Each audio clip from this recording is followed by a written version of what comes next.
Welcome inside the Border Center, everyone. It's Jeff Davenport live here on Cool FM Live. We are waiting for Congressman Juan Ciscomani, who is on site here in Sierra Vista at the Cochise County Sheriff's Office Border Center on Garden Avenue. He is here, and we'll be making some opening remarks with Sheriff Mark Dannels, Cochise County Sheriff Mark Dannels. And there are so many dignitaries, and it's a who's who in this room here in the conference center.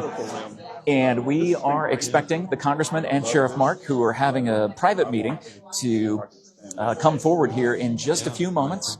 And they will start about a 10-minute conference explaining what they're doing here, what's going on. And then after that, we'll be able to, hey, Mr. Avery, good to see you. It's good to see you again. Thank you so much for coming. It is, like I said, it is a who's who. Canyon Vista, we got Chiricahua Community Health Center, we've got SSVEC, we've got Sky Island Regional Partnership, we've got the SVPD, we've got the mayor of Sierra Vista. It is anybody and everybody here waiting for the opening remarks from Juan Ciscomani. But remember, actually at the top of the hour, so if you're watching this right now, we are live at 12:15 p.m. Arizona time. At the top of the hour, we are scheduled to have a live one-on-one interview with Congressman Juan Ciscomani, in an interview that will be ranging with a variety of different things, different topics, why he's here today, what the purpose is, the mission is, what are some things that he's planning for the future of Cochise County and working for us in Washington, D.C. for. And that's what we'll find out. We're also going to talk about a possible looming shutdown. There will be so much that we're going to cover, but we do have a mic over on that desk where Congressman Ciscomani and Sheriff Mark Dannels will be seated when they begin this conference. So we're live right now just to kind of try to get the algorithm up and working to make sure that everything is good on our end as far as the sound quality and as far as the video quality goes, because we want to make sure that we have the best quality possible as we are here. I believe representative from KVOA is here. It's good to see you. Come on over. You have a second? Is it okay to talk? Go ahead and introduce yourself to everybody. Hi everyone, I'm Cassie. Cassie, it's good to see you.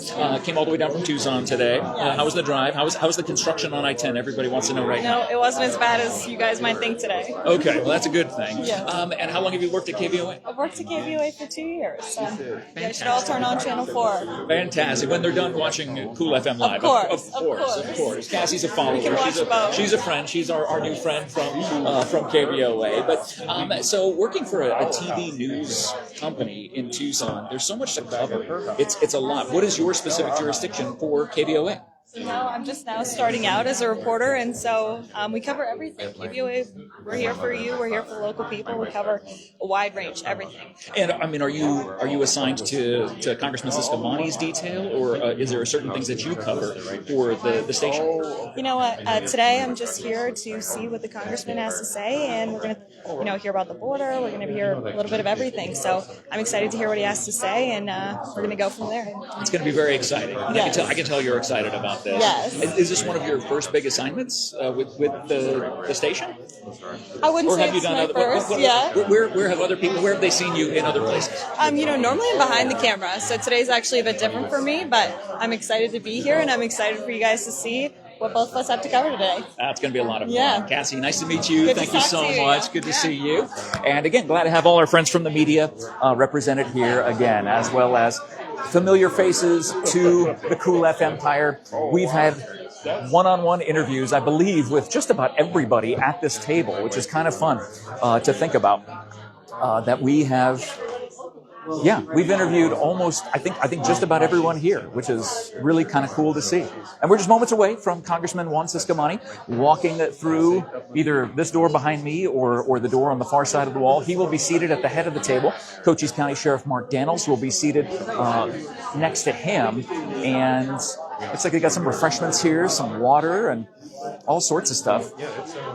Hey, Lori, you got a second? You want to chat? You want to say hi?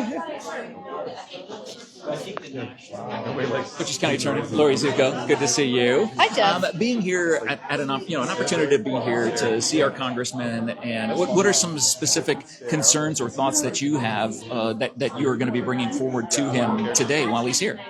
Well, I'm very excited that Congressman Ciscomani is here. I'm excited to give him an update on our border crime cases and how dramatically they've gone down since the new administration took over in January. And I also want to thank thank him for his sponsorship of the HERE Act, which is an act to help prosecutors recruit attorneys to rural counties, and it's in Congress right now. He's one of the co-sponsors, and I just became aware that he was a co-sponsor, so I want to thank him for that. I'm really hopeful that that gets passed. Why is the HERE Act so important to our local area? It's very difficult to recruit attorneys to practice down here. Okay. And I can finish telling you about it later. Oh, thank you. Anyway, here comes the congressman as he steps on into. As we see Congressman Ciscomani greeting all of the dignitaries here inside the sheriff's office, the border center of the Cochise County Sheriff's Office. Hi, Carolyn. And as he is greeting, we do have a microphone down at the other end, so we should be able to hear him and Sheriff Mark's comments as they are live. We're live here inside the Cochise County Sheriff's Office Border Center. Got to be nimble for the last minute changes. Oh, 100. For me. Yeah, It's like, okay. We're ready for the opening comments. And remember, this should last about 10 minutes. And then at the top of the hour, we are scheduled to have a one-on-one with the congressman. And we're looking forward to speaking with him about these issues that he discusses today. And we'll make sure that we turn up that microphone down on the end as soon as they sit down to make sure you can hear clearly what the conversation is all about here today. Inside the border center of the Cochise County Sheriff's Office off of Garden Avenue in Sierra Vista. Here we go. And let me just say, as I do the opening and introductions, thank you to Congressman Ciscomani for being here today. And I will say this, I met him first when Governor Ducey was in office, and he was a Southern rep and pretty much his right-hand man for us down here, and we got to know each other very, very well. He's a man of action, he's a man of his word, and I'll say I worked with a lot of congressional people over my years, and it's 14 years being a sheriff. I tell you, this guy is the most active congressman I've ever seen. He actually puts words to action, which is nice and refreshing in today's world. But besides that, he's a true friend of everybody in this room. I mean, Congressman, we've assembled a true esteemed group of leaders in this room that truly make a difference. We're pretty special here in Cochise County compared to many. I just had a meeting with the youth attorney, Tim, last Friday, who came and saw us, and the chief and I came and saw us and talked about how special we are here and how we're getting things done, whether it's through the school, the military, economics, whatever it may be. We're doing things for the right reasons. But Congressman, you're part of that. So thank you for summoning this today. Thanks for being here, and I'll turn it over to you now. Great. Thank you. Well, Sheriff, thank you for all the nice words. You can keep going as long as you want to here. You just keep it up. But listen, it's always nice to be here. I enjoy it. You've had a pretty mild winter, I think. So we should be coming down here more often. Well, I was up here at the end of the year writing with the Velo Vets. You know, they write every Wednesday, but they also write once a year at the end for their annual ride. Remembering Stu Carter this time, who started the ride, and I already committed to him to being there. And then, of course, he suddenly and tragically passed away, and that was in his honor at that point. So Laura and I came up here and we rode with him in the beautiful weather. It was kind of rainy and a bit cold that morning, but we finished the ride and we had barbecue at the end of it, remembering Stu and just how special this community is every single time. And regardless of how the lines of the district have changed throughout the years, Cochise County has always been a part of CD6 or 2 or whatever number it was before. And now I'm just so blessed to be able to be part of that. So I want to welcome all of you. Thank you. I want to have a conversation. The main point for me in these meetings is to come here and listen. I'll give you some opening remarks and a little update of what I've been up to. But then I want to just two main things. I want to, of course, answer your questions. But also, if I can ask you something, would be what are you hearing? What are your main both concerns? What are we doing well? What can we improve on? What are the things that we need to work together on? Are there opportunities that I can bring back to Washington and work on?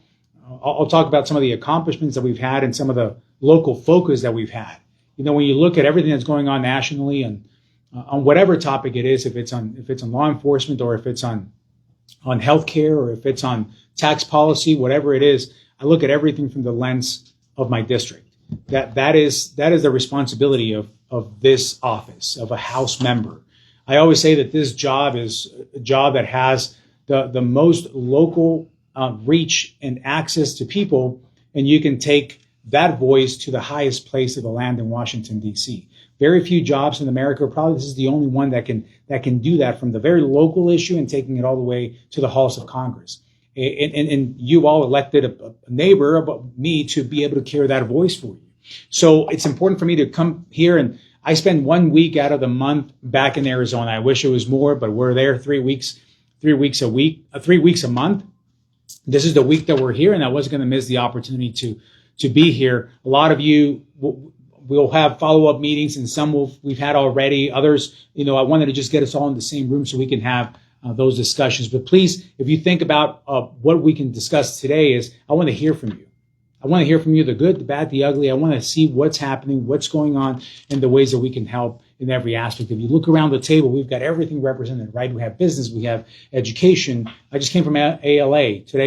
This week is a school choice week, and what an amazing charter school that you have there. So I always like to learn more, visit more, and get out there. You have law enforcement, you have military. We've got all these different things that we're working on. So I want to thank you for being here. We have our friends from the media here for a little bit in the room. They'll capture my words, but I want to give you the privacy to be able to have that conversation. So after I conclude my opening remarks, they'll join us at the very end, but we'll have a moment to just be able to have the conversation that you all want to have, and we can have it as frank as possible. And I thank you for your transparency, even in this conversation. Now, this community, as I've always said, is very tight knit, and no community out there is perfect. I get that. However, every time that I think of ways that we can improve and the way that really government should be able to work for our people, I think of communities like this one. That we've got people around the table represented from both different parties and independents as well, in different walks of life. But at the end of the day, you lock in for the things that matter to our community.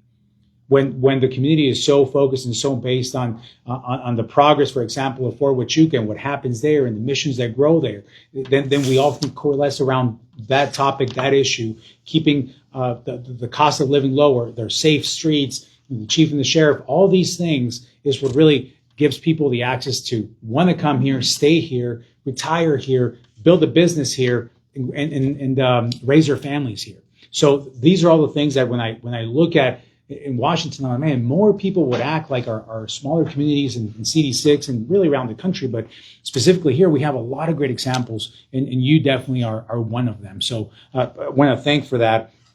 It's obviously the highest honor for me to be able to serve you now in our second term. This is that job that with time you get, like any job, you start realizing it more and get better at it and know how to be more effective and more efficient.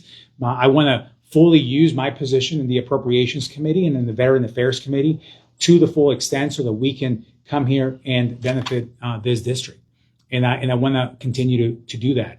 We are on a much better trajectory here with the appropriations process than we've been, at least since I got into Congress and before as well. Let me tell you, CRs are not helpful. That's not something that helps our national security, our foreign policy. They're not ideal because they basically signed off on the previous budget to this one, and there's no thought put behind that on the needs that we have as a nation to protect it and also to prioritize different elements of it. Now, if you ask me between the CR and the shutdown, I've made it clear that I do not support a shutdown because that is even worse than the CR. But the CR is not ideal. It's an appropriator. I have to make sure that the voice of Congress, your voice, because your voice is reflected in the voice of Congress, gets reflected on these bills that are going through. And no better way on that than the Appropriations Committee, because that is exactly how we need to fund the main functions of our government. And CRs don't help with that. So we have to make sure that we advance these priorities and actually pass these bills that we can have your voice represented on them. Part of that, of course, is the community projects that we've been working on for a while. So I'll go over that in a second. But right now that we passed all bills out of the House with the appropriations process, all 12 bills, something that hadn't been done in a long time. Now, if you've been keeping up with what's happening in the Senate right now and the no votes and the negotiations they're dealing with that. But I'm confident that we're going to be able to resolve that and then go to the president for signature. Perhaps even back to the House if something doesn't, if something changes in the Senate bills, then they would have to come back to the House for a final vote that we can do next week. So we're hoping to avoid any kind of shutdown, even the partial one over the weekend. but we would deal with this next week, one way or another. So that's kind of like the update on the appropriation side of things that I wanted everybody to have. Now, when we call the community project funding, this is something that's very, very important. I know that it is for the community. So I'll start off with what's on these bills this year, and then quickly remind us what we fought for in the first bill. So remember, in my first year, we were able to secure for that fiscal year $3.79 million for Buffalo Soldier Trail. This is something that we worked with the city on, and the request came for the 4 different phases, for the Buffalo Soldier Trail, which is it's a critical corridor here for the region. We want to make sure that we can help fund that. Let me pause here for a second, because I do get questions on this, and I want to say this in front of our friends in the media. Why are these projects important? How do I defend bringing these dollars back home? Because not everybody agrees with that. Not everyone, even in our own delegation here in Arizona, some may question why it's important to bring back these dollars. I've always committed that every dollar that's leaving Washington to an agency that could go to the states, I'm going to fight for that to come to Arizona. Really, the options are either we fund bureaucracies and give the authority of these funds to people in Washington, D.C. working in these agencies for 20, 30 years that they've got their own projects and ideas on there, or we bring it back home and we fund very specific, transparent projects that the ideas came from the community itself. So I am all for that. And not everyone in our state does that, but I do, and I will defend it. And I can make a very conservative argument why that's important, especially when you look at communities up in Morenci, for example, or in Duncan. They do not have the tax base to be able to pay for the improvement that they need on this road that helps. And then we have projects in Oracle, for example, or in the town of Pima, where we're funding volunteer fire stations. Or then we look at projects like the Buffalo Soldier Trail that it would take years and years and years to be able to accomplish through a number of years and really have the city allocate funds to this, when we can probably get it done in a much quicker way, and that allows the city to be able to fund our police and fund law enforcement and do the things that we need done in this area. So it is beneficial to the community. I stand by my decision and by my actions of bringing down these funds here, because I will always would rather us allocate the money here than the bureaucrat in Washington, D.C. doing their work there. So we did that year one. We were able to pass it, and in that year we got the $3.7 million for Buffalo Soldier Trail. And we also had $859,000 for Northern Cochise Community Hospital in Wilcox. I visited both of what the funds would go to. I'm very involved in this process. I get 15 projects, and that's it. So I have to really choose the ones that can make it all the way, because once I choose my 15 and for whatever reason, 2, 3 of those don't make it through, don't pass the test, or don't make it on the budget, I can't substitute it with other 3. So the 15 that we choose right off the gate, you got to lock in on those, and that's all you can have. So we did that. We got those done. Year 2 came around. We had our priorities in our projects. In that case, we had 3 other projects here from Cochise County out of the 15 that I prioritized. And of course came the CR, and then came another CR, and then came the year-long CR. That did away with the possibility of passing these projects that year. I didn't forget my commitment, though.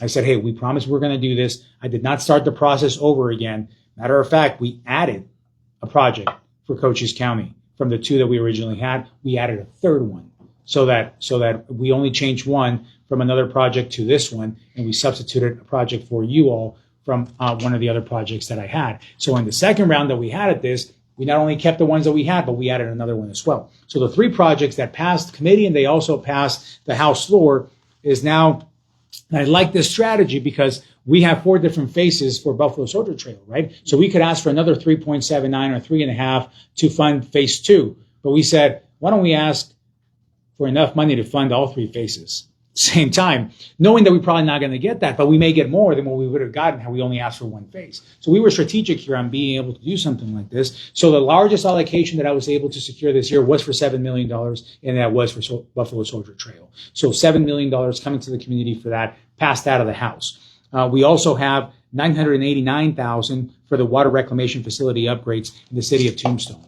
I was there visiting that as well with the mayor. My gosh, I mean, does that need it or what? And $1 million to go do that, it helps the entire region there.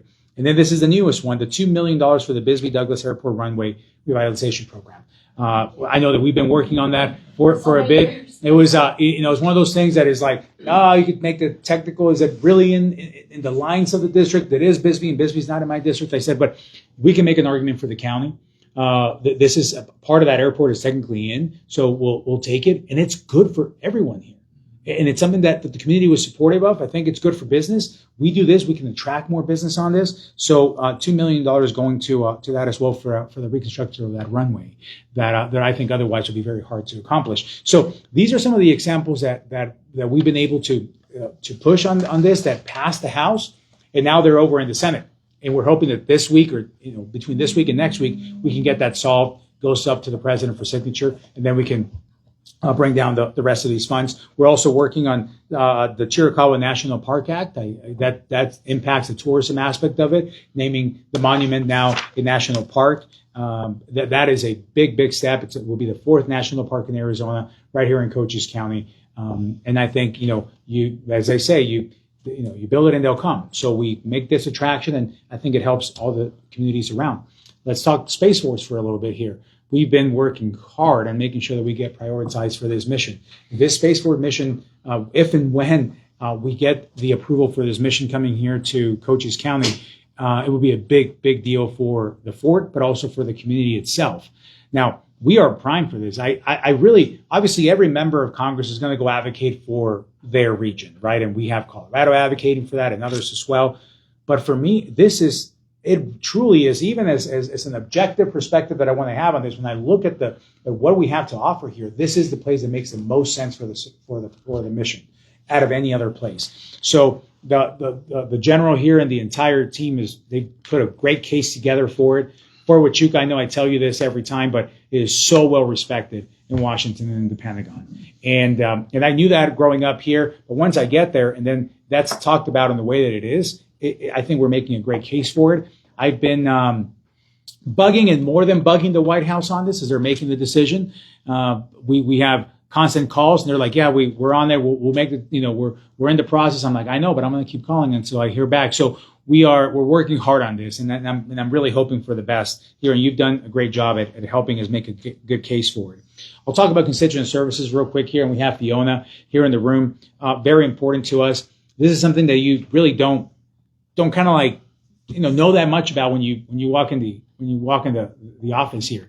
Actually, one of the first things you have to do is like set up the phone line for your office. You're like, this wasn't part of the campaign that I ran on. I'm like, I don't know, who do we call for that? So it's like the basic things. One of them is constituent services, and you're going to offer that, but how do you offer it? How do you prioritize it? What do you do? And in this case, we've had over $16 million returned to our constituents through lost casework or IRS payments that were due that are no longer due, that we saved that money, or disability claims for our veterans. We have a special line for our veterans that we have a person full-time hired for that to take care of our veterans. So all of this returned resources to our community. These are real dollars going back to our constituents that they wouldn't have had we not partnered with them and they called us. And here's the thing, the majority of them, when they call, they've already been on the line with the IRS for 30 hours. Or they call us almost like as a last resort. So we are trying to really promote and say, hey, call us. We can help you from the get-go on this.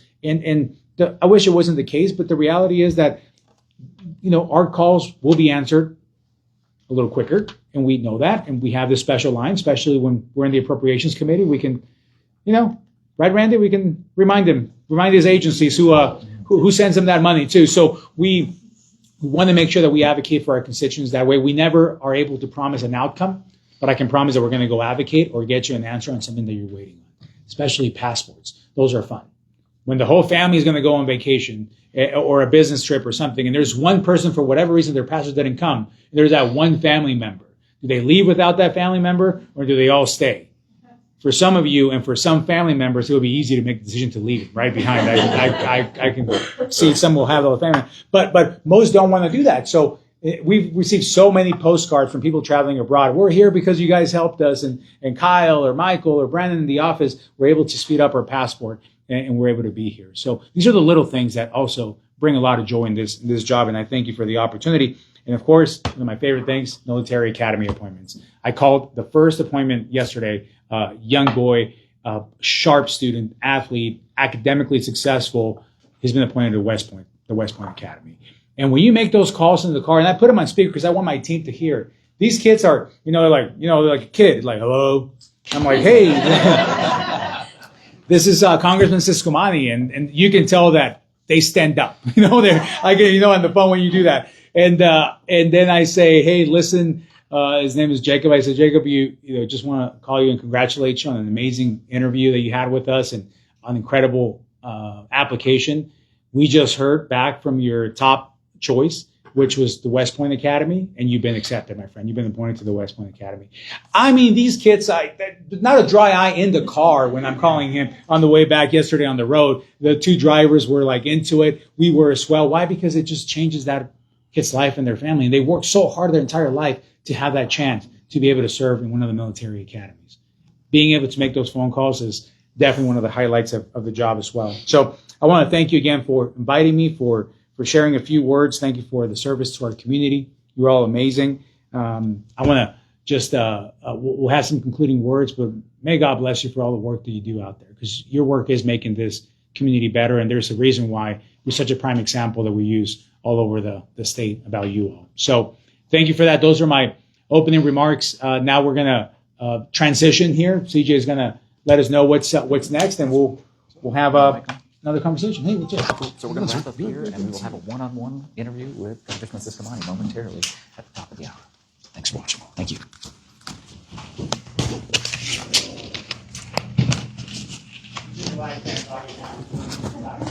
Oh, are we out of here? Are we still on? Okay, so we're still live. So we just wrapped up the opening remarks with Congressman Ciscomani and his team, and we will move into a different wing to be able to interview him one-on-one coming up here shortly. Those opening remarks went about closer to 20 minutes than they did 10 minutes. Here, let's show all this in the background here. This is a pretty cool place to be, huh? We were live at the Border Center, the Cochise County Sheriff's Office Border Center here in Sierra Vista off of Garden Avenue, as Congressman Ciscomani is here on site today. I do have a whole list of questions that I'm prepared to ask, and then there were some other questions that popped in during the live stream of his opening remarks, and I will be including those in our discussion that we'll have with him. That was supposed to take place right after 1 o'clock, but the opening remarks were only supposed to be 10 minutes, and this video is well over that at this point. So we'll sign off for now, and then be talking to the Congressman one-on-one coming up right here on Cool FM Live with Jeff Davenport Live. We'll check in with you again later on.